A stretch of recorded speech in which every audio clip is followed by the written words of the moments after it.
Kumusta po kayo? Bago po ang lahat, first things first.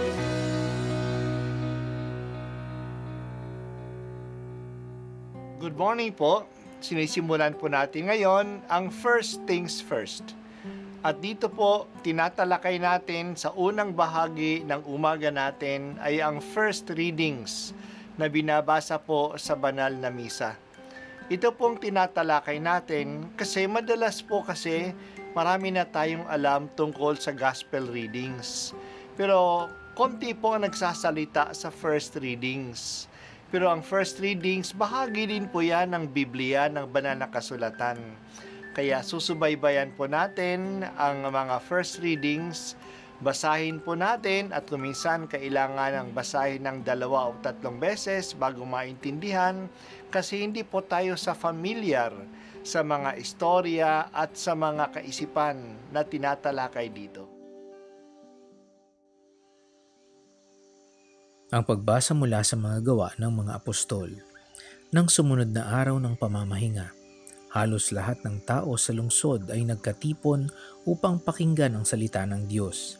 Inggit na inggit ang mga Hudyo nang makita nila ang makapal na tao, kaya't nilait nila at sinalungat si Pablo. Ngunit buong tapang na sinabi ni Pablo at Bernabe, sa inyo muna dapat ipahayag ang salita ng Diyos. Yamang itinakwil ninyo ito, hinatulan ninyo ang inyong sarili na hindi karapat-dapat sa buhay na walang hanggan. Kaya't pupunta kami sa mga hentil. Sapagkat ganito ang iniutos sa amin ng Panginoon, inilagay kita na maging ilaw sa mga hentil, upang maibalita mo ang kaligtasan hanggang sa dulo ng daigdig. Nagalak ang mga hentil nang marinig ito at nagpuri sa Panginoon dahil sa salita niya, at sumampalataya ang mga hinirang para sa buhay na walang hanggan. Kaya lumaganap sa buong lupain ang salita ng Panginoon.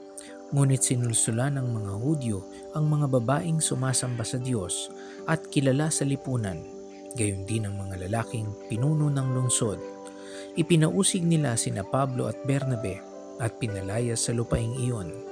Kaya't ipinagpag ng dalawa ang alikabok sa kanilang mga paa bilang saksi laban sa mga taga-roon, at sila'y nagtungo sa Iconio. Ang mga alagad naman sa Antioquia ay natigib ng galak at napuspos ng Espiritu Santo. Ang salita ng Diyos. Salamat sa Diyos.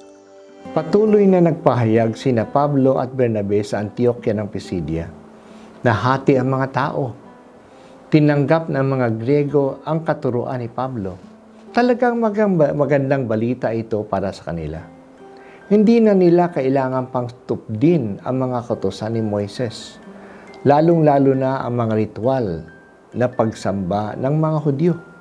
Hindi na kailangan sundin ang maraming pinagbabawal na pagkain at gawain. Mapapasa kanila na rin ang biyaya ng Diyos at ang mga pagpapala basta lang manalig sila kay Jesus at sundin ang mga aral niya. Dahil sa balitang ito, marami ang mga sumunod kay Pablo. Nainggit dito ang mga Hudyo. Iniwan na sila ng marami at sumunod na kay na Pablo at Bernabe.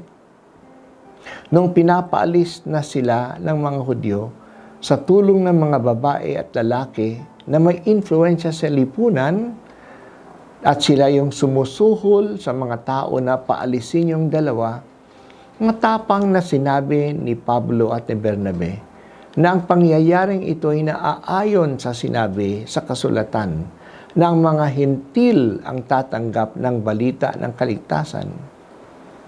Unang ipinahayag nila ang balita sa kanila ng mga Hudyo, pero dahil sa tinanggihan nila ito, kaya pupunta na sila ngayon sa mga hentil. Pinagpag nila ang mga alabok ng kanilang sandalyas sa harap nila at tumuloy sila sa susunod na lungsod sa Iconio. Akala na kumukontra sa mensahe ng mga Kristiyano na mapipigilan nila ang pagkalat ng magandang balita. Hindi ito mapipigilan. Patuloy itong dadaloy sa iba. Mapapasama lamang ang mga kumukontra dito. Tinalikuran nila ang pagkakataon na sila ay maliligtas.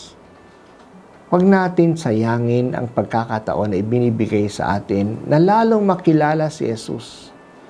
Tayo ang mapapasama kung hindi tayo tutugon sa pagkakataon. Patuloy ang paglaganap ng magandang balita. Maiiwanan lamang tayo kung hindi tayo makikiisa dito. Tulungan mo kami, Panginoon, na maging mabubuting katiwala ng magandang balita. Tanggapin at pahalagahan ito. Wag po sana kaming maiwanan ng daloy ng kaligtasan.